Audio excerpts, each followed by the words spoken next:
live in Lagos, the beautiful Vibranium Valley, today, December 16, 2023.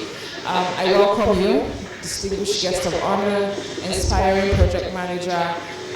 Today promises to be an amazing time. You will take home actionable lessons, you will make strategic connections, and it will definitely be worth your while. My name is Temitayo Albert Ikotu, and I'm delighted to be your host for today.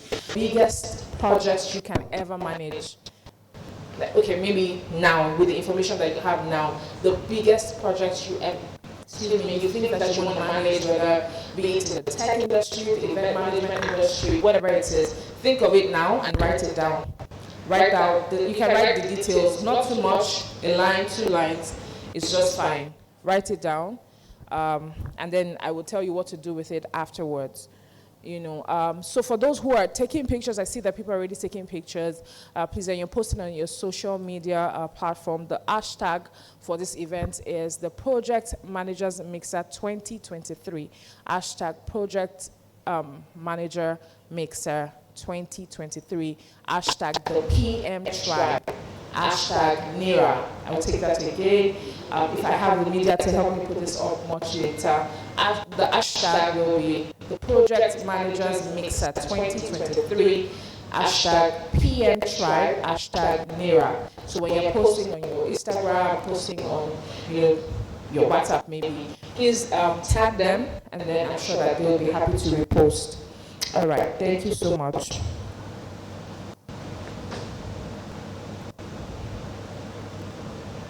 So I'd like to bring up a very special person. Like I said, she is a co-founder of this Project Managers Tribe. She's a professional project manager with proven track record of working with multiple businesses and organizations to achieve their project goals. She is an accountability expert who loves to collaborate with individuals and institutions to bring their goals and visions to life. She's driven by passion for women and has dedicated a significant portion of her life to advocating for women and girls. Thank you. She's founded Womenpreneur NG, a thriving community that serves as a safe space for women, a community that has now become one of Nigeria's largest community for female entrepreneurs and professionals through strategic partnerships with institutions like Google, Access Bank, Digify Africa, and other reputable organizations. She, through the community, has empowered over 3,000 women and girls. A round of applause for her, please. Currently, she is the founder of MatVest Africa, a tech-enabled e-commerce platform focused on empowering women in low-income areas, an initiative for women in low-income areas that provides them with skill acquisition programs, access to funding, and a platform to sell product to a ready market, thereby lifting their lives and fostering economic growth in their communities. I think that is very commendable. A round of applause for her, please. She's an alumni of the U.S. exchange programs, currently building the largest community for you guys, project managers in Nigeria, and co-organizing the first ever, the largest gathering of project managers in Nigeria. To give the welcome address, please give a standing ovation and a warm welcome to Ms. Victory Ogene-Ovo. Thank you so much. A warm welcome, please.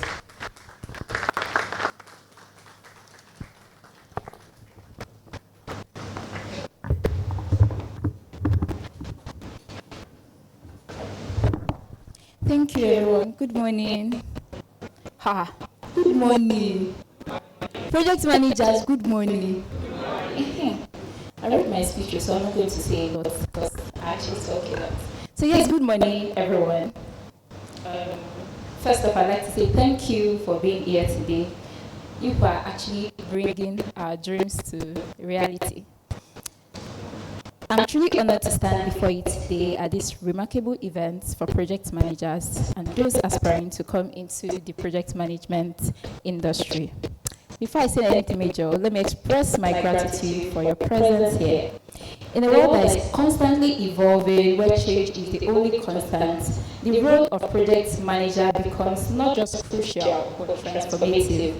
You are the real deal behind innovations, the ones working behind the scenes, ensuring dreams and ideas turn to reality. So personally, I like to call project managers life givers because without us, you see everything I do in this life cannot come to life.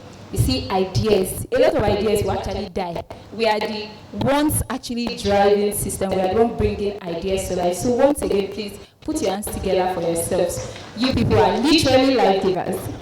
For those aspiring to join us, welcome. Your decision to embark on this journey is not just a career choice. It's a commitment to embrace challenges, become a leader, and contribute to shaping the future. To my fellow project managers, you are the backbone of countless success stories. And today, we celebrate not just the projects you've managed, but the lives you've touched, the teams you've inspired, and the challenges you've conquered. It's not just about managing tasks. It's about leading people, because we're leaders. Fostering collaborations and bringing out the best in each team. As we gather here, let us reflect on the essence of project managers. It's not just merely about timelines, budgets, and deliverables. It's about the human element. It's about understanding that every project is a journey, and every milestone is a proof to the collective effort, passion, and dedication of the entire team. For those who aspire to follow the path, remember that the journey is just as important as the destination. Embrace the challenges as opportunities, setbacks as lessons, and every project as a unique opportunity to do something beautiful for the world at large. I want to share a quote by someone I am greatly inspired by, and it's Maya Angelou. People will forget what you said, people will forget what you did, but people will never forget how you made them feel. In project management, this is beyond true. Your impact goes beyond the documents you prepare and the project plans. Your impact is in the memories of those you lead, the people you mentor, and the people you collaborate with. As we look towards the future, let us not only envision successful projects, but also a community that thrives on collaboration, inclusion, and continuous learning. Let us empower each other, celebrate diversity, and inspire the next generation of project managers. Thank you so much for being. I feel like I just read a president's worthy kind of speech. You should clap for me now. Anyways, thank you so much for being here. And I think what I'll just say is enjoy the event. I'm someone who I invest so much in my network. I think that's one of the reasons I'm standing here before you. I invest in my network. I network up, down, left, center. So the person beside you might just be the big tickets you need for 2024. So network as much as you can today. Get as much value as you can from all our speakers, our panelists, because trust me, there's so much in store for you. We've actually literally moved mountains to get this done today. So enjoy the event, and thank you so much once again.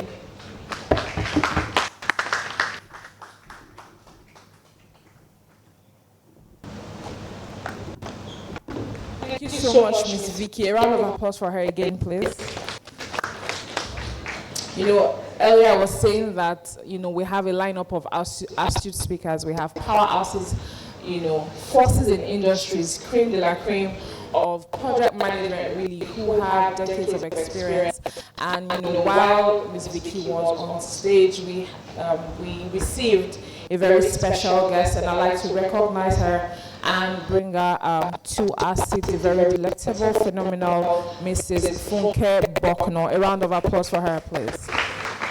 All right. Ms. Vicky said something about investing in your network here, maximizing who and everything that is here, like who is here, ideas that are here, knowledge that will be shared. And so in the spirit of that, I'd like to indulge you to please rise, and not the special guest, the project managers, please rise on your feet. Thank you so much. Thank you. So this is what I want you to do.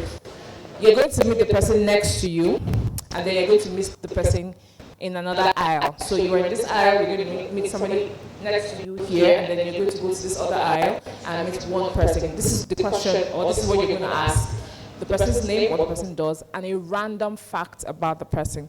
You know, one thing about, it's easy to say, oh, I'm project manager for Google, and you know, you feel all impressed, and you're like, oh, me, I'm just an aspiring project manager. I probably don't have anything to offer this person. No. So when you say a random thing, it gives you like a subtle connection, because then you might find something interesting about the next person and say, oh, really, you like music? Oh, I do like music as well. What kind of music?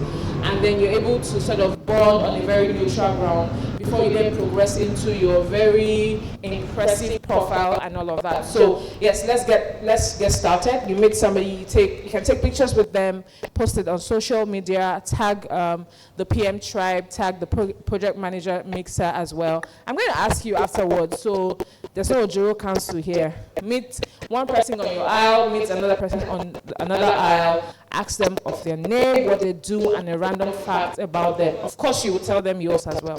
So let's get started. DJ, please.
health, bringing people from finance. You then have like diversity of ideas, and you then have access to different types of solutions to the problem you're trying to solve.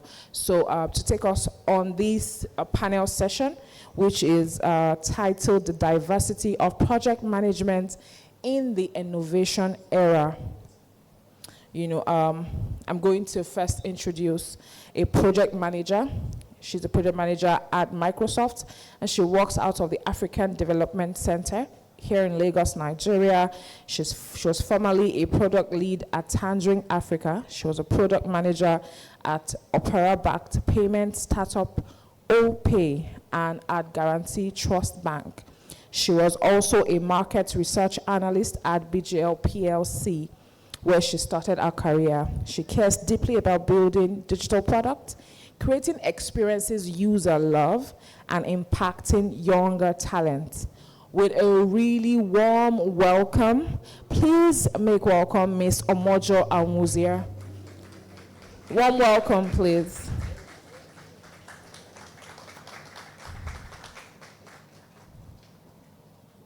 Thank you very much. Next, we will be welcoming one I called Event Management Powerhouse. She has so many accomplishments under her belt. She has 20 years. She has 20 years of experience as a foremost event planner and has earned a place amongst Nigeria industry leaders. See, this bio is going to be a long one, so I want you to just keep being enthusiastic about it. Keep giving her a warm welcome. As I'm saying it, she's the founder and the current CEO of Sapphire Event Groups, a pioneer events planning company in Africa that has for many years continued to set trend for event architecture and design in Nigeria with a passion for and excellence. She has built a leading wedding and events brand that has delivered over 2,000 successful events across the globe and still remain relevant. Our passion for walking brides through the wedding processes has led her to publish the Essential Bride Handbook, a first-of-its-kind wedding resource for the African market. For this reason, she has also set up Funke Says, a YouTube series for brides which guides them through their wedding planning processes. She's passionate about sharing industry knowledge and giving others room to bloom. She has founded the Sapphire Training Academy, which has birthed over 500 event professionals. She has handled thousands of projects, such as the Event Experience Africa, TEXA, which is an annual conference geared towards equipping an ever-growing audience of event entrepreneurs with the right tools needed to thrive in the industry, with the maiden edition of over 600 participants from different parts of Africa. A round of applause for her, please. She's highly regarded as an influencer and a speaker who seeks to impact lives. She has spoken at various seminars, workshops, and conferences within Africa and globally. Regarded as one of the top 3 wedding planners in Africa, recently appointed a member of advisory board for the Destination Wedding Planner Congress. She was also hosted in 2016 by the King of Dubai for being one of the top 10 event planners on contribution to the Nigerian event industry. She was included in the BBC 100 Most Inspirational Women in the World, and at the time there were only 2 of them. She has also been featured in several local and international media platforms such as Forbes Women Africa, CNN Inside Africa, amongst others. She has bagged several entrepreneurship and merit awards, both locally and internationally, for outstanding contributions to the events industry. She has won awards for the Wedding Planner of the Year. She's a member of the Association of Professional Party Organizers and Event Managers of Nigeria, an associate member of Women in Management and Business, WIMBIZ, a member of International Life Events Association, and alumnus of Enterprise Development Center of the Pan-African University. She holds an LLB degree in law from the University of Lagos and a BA from Abuja Law School. where she briefly practiced law. Did you know that? A round of applause for her, please. I know she's on stage, but please, with a standing ovation, a loud welcome. Please welcome the phenomenal, the inspiring, the trailblazing event industry powerhouse, Mrs. Funke Bokno. A round of applause for her, please. And to moderate this panel session will be our very own Queen of Impact, Project Manager Extraordinary, One Woman Battalion, and the co-convener of this trailblazing event, Miss Victory Ogene Ovo. A round of applause for her, please.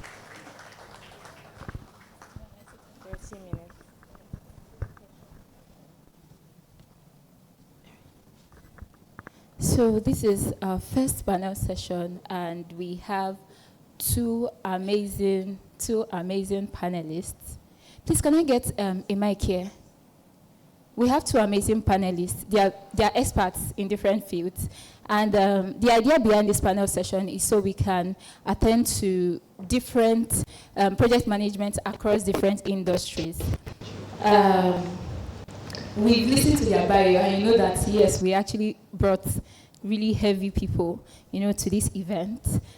So I'll be starting with Ms. Omojo. Okay, so we know for tech projects, how many of us are in the tech industry here? IT project management. Please let me see your hand. How many of us want to go into the IT project management industry? Okay, all right, we have a lot. So in tech projects involving cross-functional teams, how do you foster collaboration and communication to ensure everyone is aligned towards project goals? So how do you ensure that everybody works together to get to the project goal? Okay, thank you for that question. And that's a really interesting one. So when you're in a tech company as a project manager, IT project manager, you'd always have to collaborate and work with other people. You don't have to work in silos, or you wouldn't regarding a project. So when we say cross-functional team, what that means is bringing different people of different functional areas together to work on a goal. Now, you as the project manager have to, first of all, clearly define the objective, which is what do we want to achieve, really. And when you have that written down, however unrefined or however it is, and having the goal in mind, which is what do we want to achieve. And most times when you look at what you want to do within the company, it kind of make it obvious on who you need to collaborate with. So for example, while I was at OPE, I was working on a savings product. And so the first thing I need to understand, of course, I need to get some knowledge from the finance team, because this has to do with money. There will be interest rates, etc. I would need some insights from maybe the legal team, because OPE is a mobile money operator. Like, are we allowed to do savings and all of those, and where can we have those products and where can't we? Now, going back, just using that example, you may need people from finance, from support, from legal, from different teams within your organization, and sometimes it can be outside your organization. So that said, and moving on quickly so I can answer the question, to collaborate effectively means you need to be aligned on what you need to do, and knowing that each person has his or her role to play in this cross-functional team. Now, in the industry, in the time where we are today, is in a time where there is hybrid work or remote work, as we say. Before then, you gather everyone in a room where you can discuss, this is what we want to achieve to gain alignment. Alignment means where all of you are agreed on what you want to do. And that's where you get questions from the other teams, or you get to ask them questions as well. So to foster collaboration, one, have a working document where you have your objective clearly written, the team where you need to collaborate with, and their role, right? And make this document accessible. There's cloud today. Make it shareable where anybody can view that document. Now, it's good to also have a one-on-one touch with who you are collaborating with, right? So that you break down any silos and get to know the person more and understand their motivations. Really, by collaborating with this person, how would he make this person look even in his or her department, or what other goal as well would the person achieve by collaborating with me? So making the document accessible, shareable is great. To also foster collaboration, if it's in a hybrid team and you're having a meeting, make sure that whoever is not in the room is invited to the meeting and you give them an opportunity to speak and contribute their own quota. Like, doing this is improving your communication skills, where you also share what needs to be done. Now, when you understand the role that each person play, and you make that very clear in your communication, and the project kicks off, for example, you need to monitor progress. Monitoring progress is understanding that the deliverable from the first person is A, B, C, and D, and from the other person is something else. And being able to know where you are, because project has to do with timelines, and you need to understand where each person is in the work. So that's being able to monitor the progress. Now, when you do what I've said from the beginning, which is understanding your objective, knowing the people that are involved, getting to know them, understand what their role is, you know what the goal is that you want to achieve, and you monitor progress. You make your meetings inclusive of both people in the room and those joining virtually, where you make everybody's voices heard, and you put your documents in a way that anyone can access them, so there's transparency and everyone's voice is heard. That way, you'd be able to work well with people of different cross-functional team. And when you have everyone working with you in your corner, it's just like what Ogenova said when in her opening speech, when she said most times people remember how you made them feel. That has a touch in collaborating and working with other people. So with this very lengthy response, I hope that you've been able to pick something on how to collaborate with people, communicate, and make every one of your team members feel inclusive. Thank you. Thank you so much. That was really an explicit explanation. So moving on to our event power hours. When it comes to events, we know that there are a lot of unexpected challenges. Like, you get to a particular point, you plan this, and then something else comes in and all of that. So how do you handle these unexpected changes to make sure that it doesn't impact, the events you're managing? All right, thank you very much. Sorry. No, fine. Thank you. So, unexpected challenges. There will always be challenges, right? We know that. So I think that what is very important is to overplan. I always tell my team that you have to anticipate everything. Anticipate what can go wrong. You're not trying to be negative, but you're just trying to imagine, if this goes wrong, what is plan A, B, C, D, E, F, G, H, I, J, K. There must always be a crisis plan. There must always be a risk management plan. But there's a lot of times challenges that are usually beyond your control. And what do you do? So, for example, I like to look at the Lagos factor of Nigeria. I always tell even my colleagues abroad that there's a challenge that's peculiar to every country. So they're international, they have challenges. In Nigeria, we have challenges of power. We have challenges of traffic, unexpected traffic.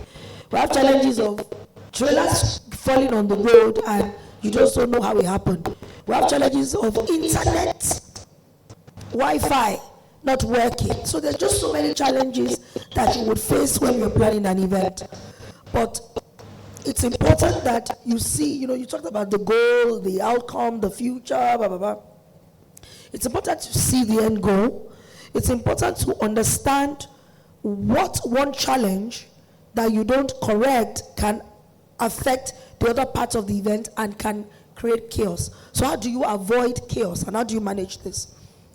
One way is always, as I said, anticipate the problem, find different possible solutions, and ensure that you are solving the problem as quickly as possible. Stay calm, you must be calm. Of course, it's easier said than done. It's not every time, sometimes I'll just go to a corner and go and scream to the air, then I can come back and I'll start thinking. But it's important to think logically and say, what can we do? What is the solution? Let me give you an example. I did an event 2 days ago, and the DJ was playing, and all of a sudden, something was burning. There was a fire. To God be the glory. We had, of course, fire extinguishers and stuff like that, but the DJ couldn't play. But what did we do? And that's where you also need a team of people that are willing to also quickly offer a solution, not the people that will be making sure that it cannot work. Everybody was able to think on their feet. The engineers, the technicians, they saw the problem. We were able to get somebody else who was also flexible enough to quickly help us with another cable. We fixed it and the party continued. But there was no music for 10 minutes. But we assured every guest, please just wait, we're trying to solve the problem. So challenges will come. And one of the things you also said is unexpected. Because there's some that you can even anticipate, but when it's unexpected, we've had an event before. We had 3 generators, and the three generators weren't working. They didn't work. I thought this one is village people, but we still got somebody else to bring another generator. So it's important to have good resource people, good people that you can call on. That's why interpersonal skills, people management, all that is very, very critical in project management. Because, you can have you can plug everything in, but you are dealing with people. It's about people. People are the ones that will make it work. People are the ones, even on your project site, you are building. It's people that will bring the material. So you also need to make sure that people can deliver. So I think that those are some of the ways I've been able to manage unexpected challenges. Thank you so much, ma'am. To add to that, people should read very much on Risco, because this thing that she just said, 3 generators not working. At that point, you can just faint. Like, what will you do? There's literally nothing. You just be there. So if you are not very proactive, or you have team members that are really proactive, the problem will just linger. Instead of you should just think of solution, you'll be there crying, and then it should just be there. Moving on to our IT project manager. So we know that the tech trend changes over time. So how do you stay up to date with tech trends, and how do they affect your project management strategies? Okay. All right. I think this is a very important question, especially when we look in hindsight of some companies that have closed shop because other companies moved ahead. So I would say, as project managers, as you bury your head in execution, you really need to be aware of the trends that are happening in your environment and be flexible to know what's happening. I mean, she said, we work in a very peculiar industry. I've worked on a product before that, I was excited towards the launch, and one morning, we just saw that we couldn't go ahead. Why? A regulation came up that kind of cut that product short, and other products had to move on. And maybe that's aside. But the point here is you need to know what's happening around you. So one thing I would say is subscribe to some tech news. We have TechCrunch today. You can write that down. We have Tech Cabal. You can write that down. We have TechPoint. We have Diverge, right? And Twitter is a very interesting place. I don't know how many of you are on Twitter, but Twitter is a great place to follow people. There is Tech Twitter today. I mean, when you follow a couple of people in tech, you would, you get to see what they share real time, and you can leverage on those information for information's sake, and also you may be able to, will I say, translate them. For instance, we're in the era of AI, right? I'm sure ChatGPT is not a new word to anybody in the house today. On Twitter, I've seen what happened in OpenAI, will I say, over the last 1 year. Now, things like this change the dynamics of some business. It changes how they operate today. So questions you'll be asking yourself as project managers as you subscribe and read is, how does this really translate to what we are doing? How does this translate to the mission, to the plan of the company, the project, or what I'm working on? I don't know if you understand. But subscribe to this news, follow them, follow people on Twitter. I'm sure there are recommendations on LinkedIn as well, on people who are industry leaders in project management, in tech, in companies you're aspiring to work for, and just, follow them, subscribe to the news, read them. You'll learn about companies. When companies fail, people laugh and say, oh, they raised a lot of money and they've collapsed. But try to understand and know why. Because in the whys could help you circumvent or some things that could have otherwise maybe happened in your own case. So I'll leave it at this for now. Thank you so much for that explicit answer, as usual. All right, so moving on to Ma'am Funke. Most industries, or should I say all industries, have found a way to incorporate tech into them. So how has tech helped events managers, or how is tech helping you manage events, and what tool has helped you the most? Okay, thank you. So, thank you. Okay, I mean, because we have different aspects. So, of course, definitely project management tools in terms of, when you're thinking of, you're using Trello, you're using Monday, just what will help you organize with your team and things like that. That of course helps for you to all be on the same page and know what's going on. Of course, when it comes to things like software, in terms of layouts, floor plans, things like that, we use tech, for that as well. And then, of course, in terms of even your, your finances, you're keeping track of your client payments, all those tools. So tech is so integral, it makes event planning more efficient. But we're still, in the industry, is still evolving in terms of just even looking for more software that we can use that will have everything combined. So maybe that's something that we, but that will have everything combined. So you're looking at it from end to end, and you're just seeing, everything. Because usually with clients, they just want to see everything from, the beginning to the end. And most of the tech tools we have are most of people that have it are people, international. We don't really have it in Nigeria just yet. So it's something that, that I'm trying to work on. Yeah, but those are some of the ones that have helped. Of course, good old me, I like my good old Excel. All those things, they still work.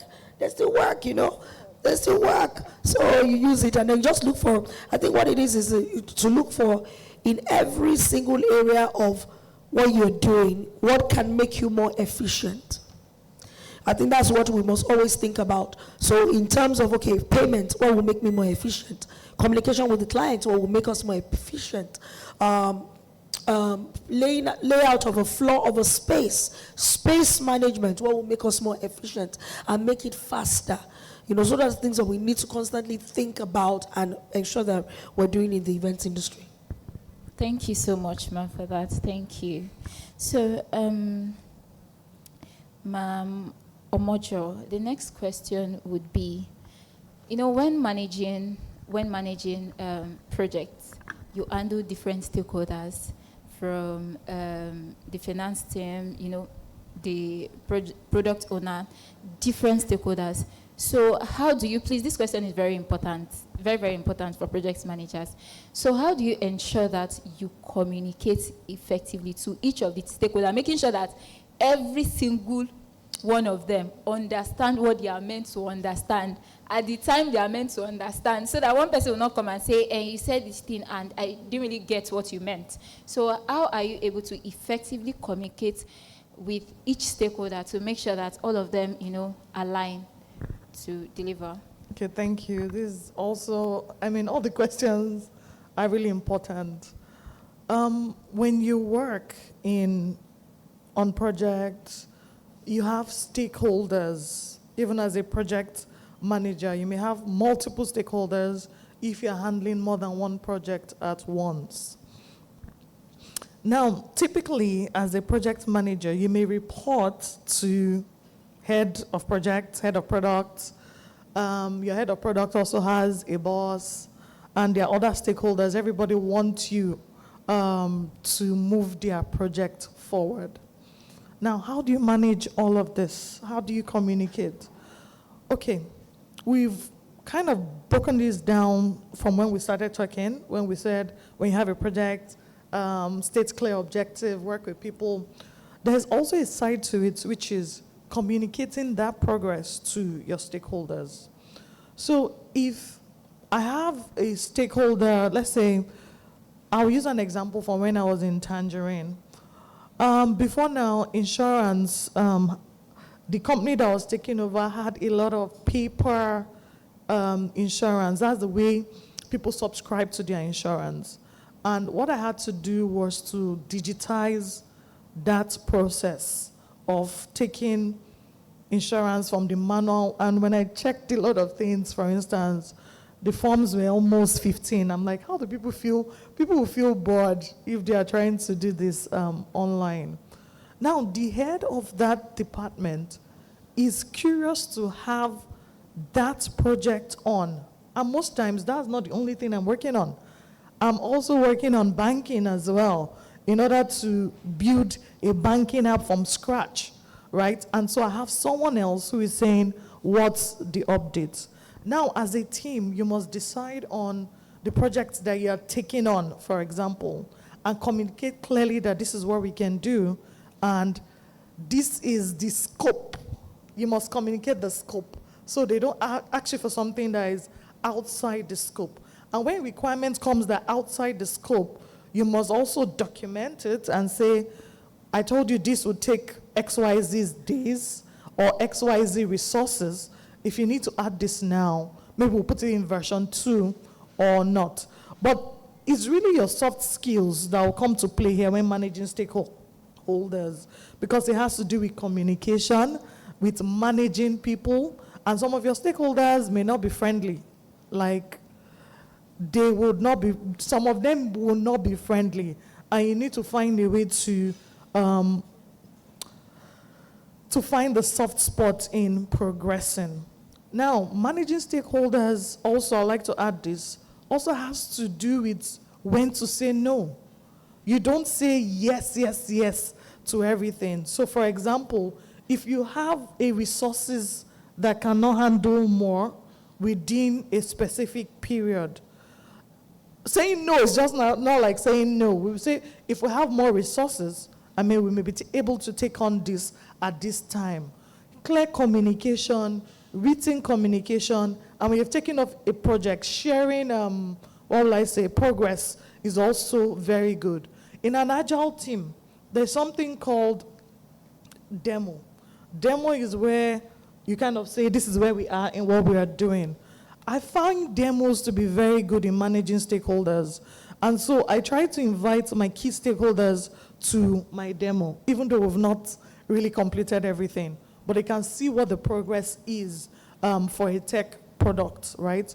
When they see it, they're happy, right? I'm happy, okay, when can you complete this or when can we do this? It kind of gives them an assurance that you're working on their product or their project and is progressing to the next level. So your soft skills will come in, how to manage difficult people, how to communicate constraints, how to show progress, and so if you go this way, it would help you in managing stakeholders, and being able to know who your stakeholders are from the beginning would help you in communicating all these thoughts to them.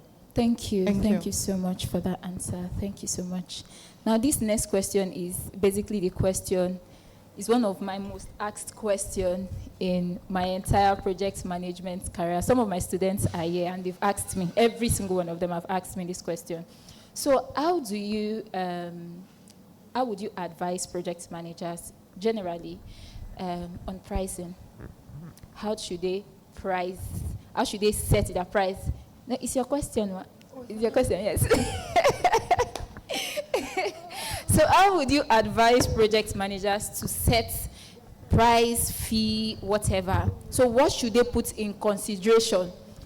What should they consider when billing clients? So what are the things they should consider when setting their price? Okay, so because, of course, as we know, it's a service.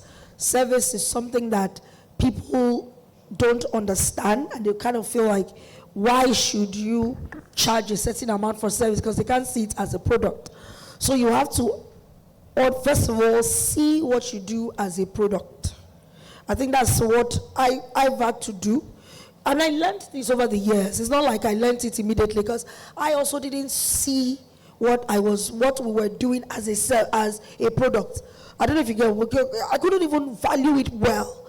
But then by the time I started sitting down and I started thinking, I was like, you spend time. How do you value your time? How do you bill your time? What is time to you? So you need to first, of course, to me, that's the first thing. Time. Because people just think, you're just, let me take it from my own aspect. You're just managing people and vendors. What is the big deal in that? And I'm thinking to myself, no. You are spending time. You are spending resources, manpower, to just even make sure that all the balls are not dropped. So you're juggling that. So I would say, how do you value your time? And another thing is this. There are different stages of charging. Everybody cannot charge. You can't charge the same way at different levels. So you have to understand where you are, at the level where you are, and where you want to be and where you are going. So someone that is a beginner, let me just say it, maybe a beginner, you're a learner, you're just starting, the way you will charge is going to be different from the ways with someone that has more experience, that has maybe reached the level where they're like experts or they're major consultants. So you have to understand that there's time, there's experience, there's what you are bringing to the table, the value. Then you also need to think about all the things that you will spend money on. What are you going to spend money on? Your internet, your calls, your transportation, all the things you spend money on. Look at your expenses, right? So let's take it as an example. Everything is, maybe let's say in a month, you are going to pay rent. I mean, let's break it down, to that level. Pay rent, buy fuel for your car. If you don't have a car, transportation to move from A to B, maintain this, internet, blah, blah, blah, blah, blah. And then you'll probably be paying a team. Look at it and say, this is costing 300,000 a month already. This is minus your time. So you have not even put in your time. If you were going to work somewhere, if I was going to come and work in your organization, how much would they pay me? For example. So you take all that, and then you put it, and then you can divide it. And then that's where you'll be able to know. So maybe you divide it, let's say it's 300K per month for all these expenses. And let's say your time, you want to say that every hour I will charge, let me just say 300,000. That is, that. You calculate that and say, okay, to work on this project, it's like the way lawyers bill. To work on this project, it's going to take me 4 months. In those 4 months, I must be able to maintain my bill. I must be able to pay this every month. I must be able to do this. And then you can now calculate. So it's something that I can't really give you a formula, but I can give you an idea of how to get there. Do you understand what I mean? But you have to determine the value that you bring to the table. What is your time worth? Let me tell you, even me that I'm sitting here, sometimes I'm shy to charge for my time. I'm actually shy. I'm like, will they pay? Oh my God, is it not too much? I'm feeling, that means that I'm not even confident in what I'm bringing to the table. So you need to be confident as well of who you are, of what you are bringing, what value you are bringing to the table, and then you'll be able to charge your worth. But be ready for pushback. Be ready for people that maybe do not understand. People that will say things like, what is it? Is it not just? And then, of course, you can educate. So that's why I'm very big on education, because we need to educate our clients, educate people, and just educate our customers, because they don't understand. But yeah, so I would say, but understand that you are at different levels at different times. When I started 20-something years ago, I almost wasn't charging any amount. I was just ready to help them manage their project. As time went on, I was able to command certain fees and certain figures. Even when I did a cost analysis with an accountant, they said we were not even charging enough. And I thought, this is, how will people pay this? But guess what? When we raise our fees, people still paid. So I thought, what were we doing all this while? So don't be afraid to charge. But let me also tell you another one. Understand your environment. Understand. I tell my colleagues in the industry, a planner in Delta State cannot charge what a planner in Lagos State is charging. Not that it's not possible, but understand the environment. What is the purchasing power? How many people even understand what a project manager is in those areas, in some areas? So that's what I mean by understand your environment. Also, you elevate the environment to meet your standard, then you can now begin to charge what the environment dictates. You want to add something? Yes. So do you understand what I mean? So I think that is, but I'll allow her to finish. Yeah. Thank you. Okay, so for me, I would just like to add for tech products. So if you have something, if you're not building something new, it means that, you have competitors. So for an IT project, you want to do something that is called a competition analysis.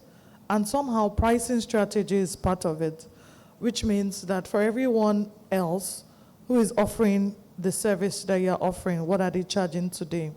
One common one is loan, for example. For people who have like a loan product, we have Fair Money, we have Carbon, there are just a lot of them, right? And for those kind of people, pricing is just their differentiator, maybe apart from how they do their selection on who to give loans to. For those kind of projects, because it's not new, because other people are doing that, because customers look at those kind of metrics or fees in order to adopt your product, you may want to find maybe a balance in between. And then there are some other projects that, will I say, for example, if I'm building a car service today, to say I want you to know the mechanic close to you, some other people use the concept of a freemium first, such that when you gain trust in their product, you can now go further to subscribe. Like Canva today. If you've designed your logo or whatever on Canva, Canva operates on that freemium basis. Then when you decide to use their no-code tools to build a website for yourself, for example, they may ask you to subscribe. They're telling you they'll do that for free, they'll host your domain name for free, etc. But when you've used it for a while, the concept is that they will use that to draw you in, and then you can now use them or subscribe to them. So, I mean, I also wanted to just add that concept as well. All right, thank you so much. So, Ma'am Owanjo came from the angle of product owner. So, IT project managers, the ideas to give to, your product owners when you're working on pricing. And if you have issues with pricing, I think after this session, you're good to go. So, lastly, I'd like you to just, in 1 minute, to just give those that are aspiring to come into the IT project management space, those that are aspiring to come into the event, space, what advice would you give them to help them start their career and scale their career as well? So anyone can go first. Okay. All right. One, when you start, I would say be humble and be very open to learning. Learning, I read something that said maybe learning at the end of the day would be your best competitive advantage, which means how much you're able to just grasp, how much you're able to just learn on the go. You can't take away the place of experience, which means that as you learn, for example, if you get an opportunity to intern or you get an opportunity to begin working, you must learn some concept. What are the keywords or the buzzwords in project management to say today? Do you know what work breakdown structure is? Do you know what, a risk management matrix is? You just, continue to learn and see how you can apply that to your work. If you are starting out as a project manager yourself or if you're working somewhere. Another one is, trainings like this, mixers that we're having today. It's an opportunity to hear from industry leaders. They may drop 1 or 2 things and an opportunity for you to network. Another thing is mentorship. It's good to find a mentor. Not everybody are fortunate to get someone who can mentor them. But today, I really emphasize on Twitter because there are some people who just make it a point of duty to drop their lines of thoughts on LinkedIn, on Twitter, on some of all these other publications like Medium, right? And it's good for you to subscribe to them and then also learn from them. Another thing is the people you see as you work.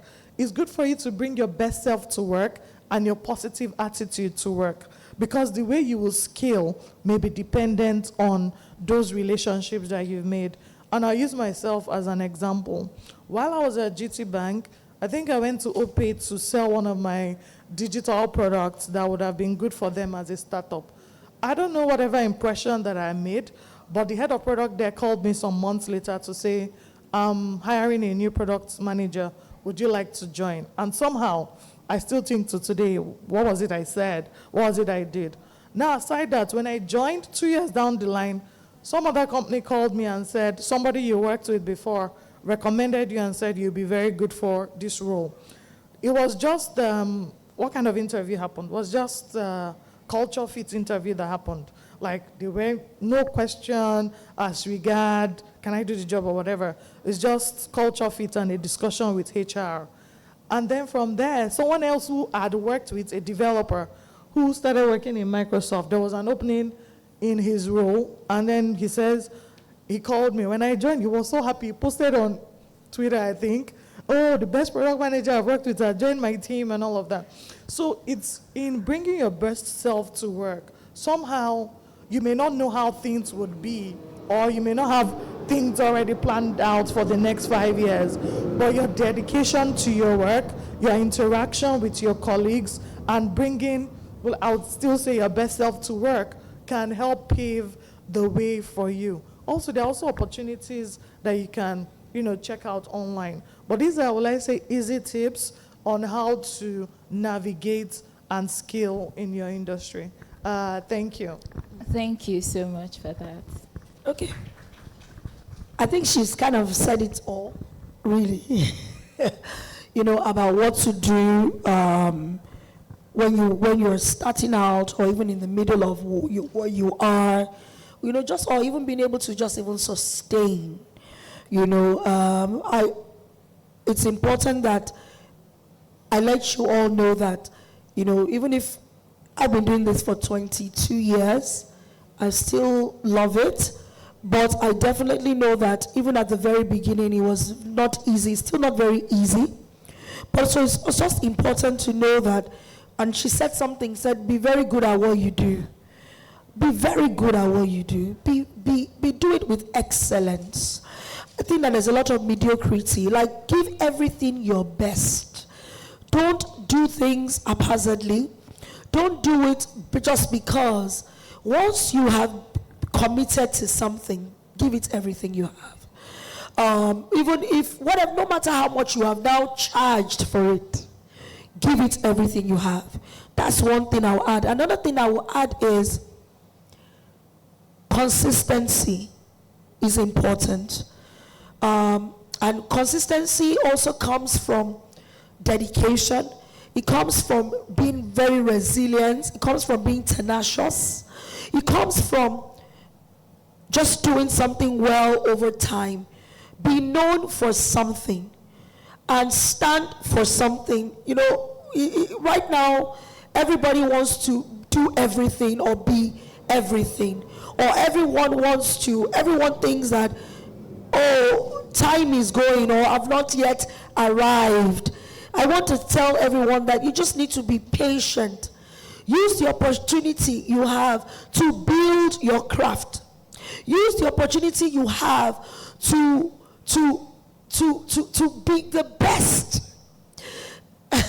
I'm saying this because being good comes with many challenges, but you have to be so good that people will look for you.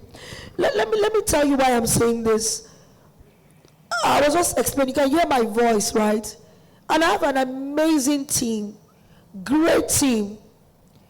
But what it is clients I don't even go for all our events, but there are times I go and I charge clients premium for me to be at your event. Now, I wasn't doing that before. I was shy, but now it's premium.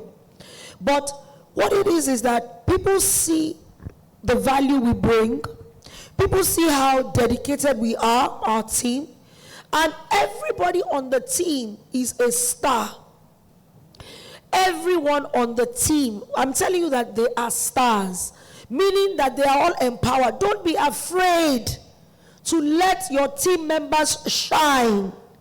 Don't be afraid to build and train your team members. Let me tell you what I'm talking about, the team. You can't do it by yourself. So you need people. So how do you ensure that people, do it to the level that you are also doing it? You need to build them. You need to empower them. You need to train them. You need to ensure that you are all on the same level. Let me tell you why I'm saying it. Because you see, clients, okay, maybe because I deal with a lot of influential clients, that when you walk into a room, they look at even the people that work with you. I want to see whether, do they look like boy, or are they like, so all my team members, we dress well. When you see them, you see me. You see me, you see them. I don't know if you understand what I mean. I'm just talking about that. There are many things, but I'm just saying, train them, empower them, teach them, guide them. Mistakes will happen. Delegate. It's important that you also delegate. Delegation, let me tell you, there's a risk. Things will go wrong. Are we not human beings? We make mistakes. What do you do? How do you correct? So it takes me to failures. You will fail. You will fail. You will fail at different points. But what do you do? How do you come out of your failure? How do you build yourself out of that? What are the things that you learn in the times that you failed? You know, when she talked about some of these tech companies folding up, or maybe, you know, things going wrong, finding out why things happen. But how can we mitigate it in the future? What can we do better? What have I learned from this? Instead of burying our heads in the sand, we must be strong. There's a lot of us that people are not being as strong, and I know that Nigeria is dealing with us. But guess what? We, as long as we're alive, we're all going to make it. That's my own theory. So we must build capacity. Build capacity and learn to say no when you can't deliver. Don't take on more than you can chew. We all want to do it. We all want everybody. No. Sometimes you have to say, it's not, I can't do this. I can't take on this project. If we do it, we'll fail. Oh, we don't know how to do it. Learn to also collaborate. We do events, we do projects where we bring in other event project managers to work with us, because we are not great maybe in a certain aspect for that project.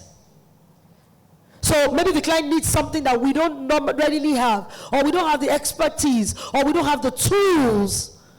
So that's why, you know, I keep on talking about people shining. Don't be afraid. Don't be afraid. Because sorry, I'm going philosophical, but we all bring something unique to the table, and nobody can take what you bring to the table. So that's why you must build yourself. She talked about learning. Stay humble, stay hungry. As I did here, so I'm still very hungry. I'm hungry. I didn't find work. I'm hungry. Stay humble, stay hungry, and do not think that you are all that. You are all that. Let's be confident. But please, let's learn to be, what's the word? I don't even know the word. But just stay humble, stay hungry. So that's what I'll add. Thank you. Wow. Please, a round of applause for both our panelists. At this point, I think it's safe for us to play Premium or Nothing, because it's just premium value we've brought. And, you know, this is just the first panel session. Imagine what the other panel sessions is going to be. So at this point, we are going to call it a wrap. So thank you so much for an amazing time with us.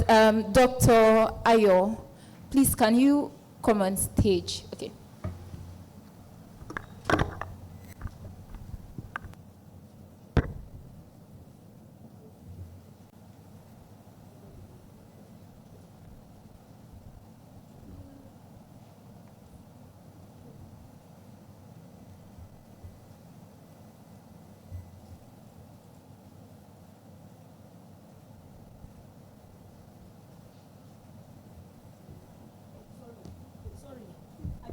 Did that dance. There's one thing I just want to add. Be authentic. Be you. Be authentic. That's it.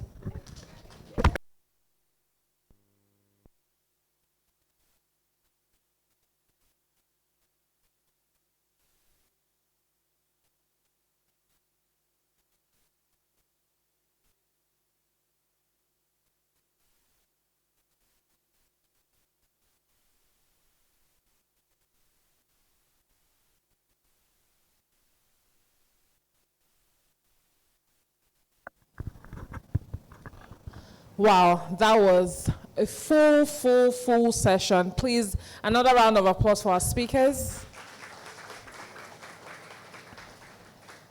All right, it was an amazing session. There were a lot of things that I picked out. I think one of the things that I would remember for a very long time is, you know, if Mrs. Funke Buckner says sometimes she's shy to ask for price, you know, I would feel like, okay, we're in it together if I'm also shy to ask clients or tell clients about, okay, you know what, this is the reason why I'm charging this. Because sometimes really, if you're thinking about it, I'm charging for my time, your time. We all have the time, the same 24 hours. So what are you talking about?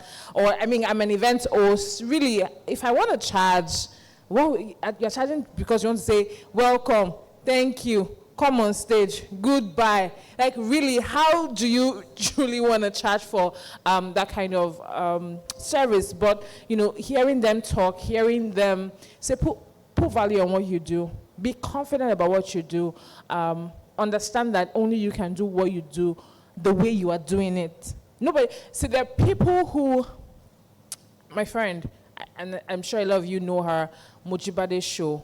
She is an excellent MC, but I don't speak like her. Do you understand? So if I would, whatever I do here, somebody will say, oh, that's so amazing, you're an excellent host. She will come here, she will do her own, and you will say the same thing. And so you have to trust that you have the best to offer. You aspire, the way you handle projects, right? The way you deliver projects is the best way. Don't compare it to somebody else, because you don't know the circumstances the person is coming from. Some people have like Harvard knowledge. You have hustled from, and I don't mean that in a derogatory way, but like University of Lagos or UI, and you are bringing the same value. And I'm not saying that being in Harvard, you're more privileged or anything. It's just that the exposure there is more than the exposure here, right? But despite that challenge, you have decided to, make it work for you, build a name for yourself, build, offer value the way that you are, then you should be proud of it. So once again, please give a round of applause to all of our speakers. All right. So I want to do a little game. A lot of us are cold. Is the room too cold, or everybody's still forming strange? I don't know this person. I don't know this person. So I'm going to call on some people. And before I do, I'd like to just recognize the presence of a very special guest, Media Force, the CEO of Red Media, Mr. Ayodeji Rasak. All right, thank you so much. So before I pick anybody, who wants to volunteer to just play this game with me? It's going to be like a tongue twister session. It's very easy, very simple. Anybody? I have a teaching experience, so I know how to call people who hide. Yes, so let's volunteer first before I go into the room. Okay, thank you so much. Please come on. Any other person? Amazing, please. Let's have you. Okay. Can I have another mic, please? Okay, I think it's upstage. Here.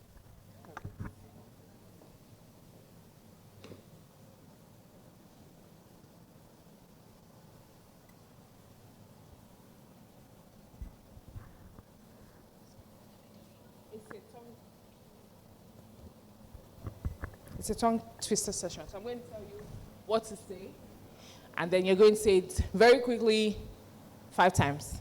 I'm not good at this. Don't worry. We're all not good at it. But it's going to be a very easy one. Let me start with a very, very, very easy one. Can you can a can as a canner can a can? Can you can a can as a canner can a can? Can you can a can? Very easy. 5 times. I'll say it again. Can you can a can as a canner can a can? Can you can a can as a canner can a can? Can you can a can as a canner can a can? Who wants to go first? 5 times. Let's go. Can you can a can as a canner or can a can? Can you can a Not would. Can you can a can as a canner can a can? Can you can a can as a canner can a can? No, don't break it like that. I'm explaining to you. That's why I broke it. It has to be fast. Can you can a can as a canner can a can? Can you can a can as a can a can? Can you can a can as a canner or can a can? Can you can a can as a canner or can a can? You're saying would. Can. Can you can a can as a can or as a can a can? Can you can a can as a canner can a can? Can you can a can as a canner can a can? Can you can a can as a canner can a can? Can you can a can as a canner can a can? Can you can a can as a canner can a can? A round of applause for me, please. No, go ahead. Try it one more time. Okay. Can you can a can a can? A round of applause for her, please. Thank you. Okay, let's have you. Can you can a can as a can? No, we're not preaching. It's not a preaching session. No, it's not a motivational session. You can see the energy she brought. I need that energy from you. Can you can a can as a can a can? Can you can a can as a can a can? Can you can a can as a can a can? I think I said I've 5 tried. times. Oh, wow. You have to start all over again. Can you can as a can can you can as a can as a can you can as a can as a can Thank you very much. A round of applause for them, please. Thank you. All right. So very quickly, we are going to the next item.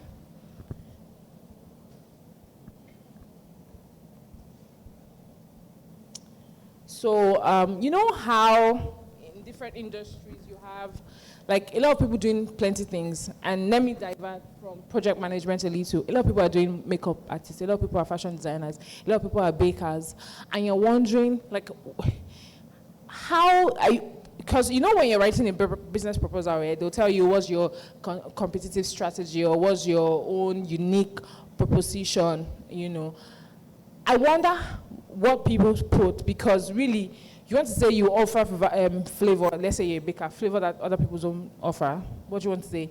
Or you bake for, okay, let's say you lactose intolerant people, or, you know, you would, like, sometimes you just think about different ideas that anybody could possibly say, oh, this is my unique proposition. But then when you think about it, about 10 different people can take up those ideas, and then, but they still have about hundreds of them on Instagram already saying, oh, this thing, pastries, this thing, sweets, and all of that. And you keep wondering, you know, how do you stand out? So as project managers or inspiring project managers, and you want to pitch yourself to, you know, partners, you want to pitch yourself to organizations, you want to ask yourself, how do I stand out? What would I say to this person? You heard what Ms. Omoja said, to say that she was just being recommended. Even her kept wondering, what was it I said to this man that made him call me months after to work with him? Work with him, right? So that thing that makes you stand out, and that's where we're going to come from, or that's where the speaker who's going to speak next is going to come from, you know, speaking, giving us the keynote address. You know, the title for the keynote address is the most critical element for successful project execution. Like critical element, the humph thing, like that special thing that's going to make everybody so wow that, okay, no, this is amazing. I've never seen somebody handle my project this way, you know, before. Right, so I like to bring up this person, and before I do that, quickly, I wanted to I know that the way I've been reading the bios, sometimes maybe I'm too fast, maybe you're not hearing what I'm saying, but the essence of the bio is not so that we're psyching them. I want you to understand where they are coming from, their experiences, the years that they have put into their work to become who they are and what they are saying, so that you can value what they're saying. Anybody can come up and just write something and come and deliver to you excellently well. I speak well, and I may not know anything about project management. I will just research and come, and you'll be so impressed because of the way I would deliver it. But the essence of this bio is so that you will take you through their journey, right? I don't necessarily want to start prompting you to applaud them. It's not really to cheer them up. It's really appreciating where they are coming from, the years of experience they've garnered, the mistakes they have made that you will no longer need to make because they are here to talk to you about them, right? So as I read through this bio, don't get bored. Don't feel like, okay, this is time for me to press my phone. So call the person. No, I want you to soak it in. I want you to really applaud them where necessary. You will hear some things and you're like, oh, wow, you know. And then it will also help you to be attentive when they come on stage. You're not just pressing your phone. You're not just lost in thought till they say something very interesting, you know. You're able to follow their thought process, and it would really help you. You'll be able to grab something that you will take home and, you know, work with. So, this person that I'm about to bring on has over 15 years of extensive experience delivering multiple successful projects across industries, including fintech, energy sector, sustainability, and social impact. Is the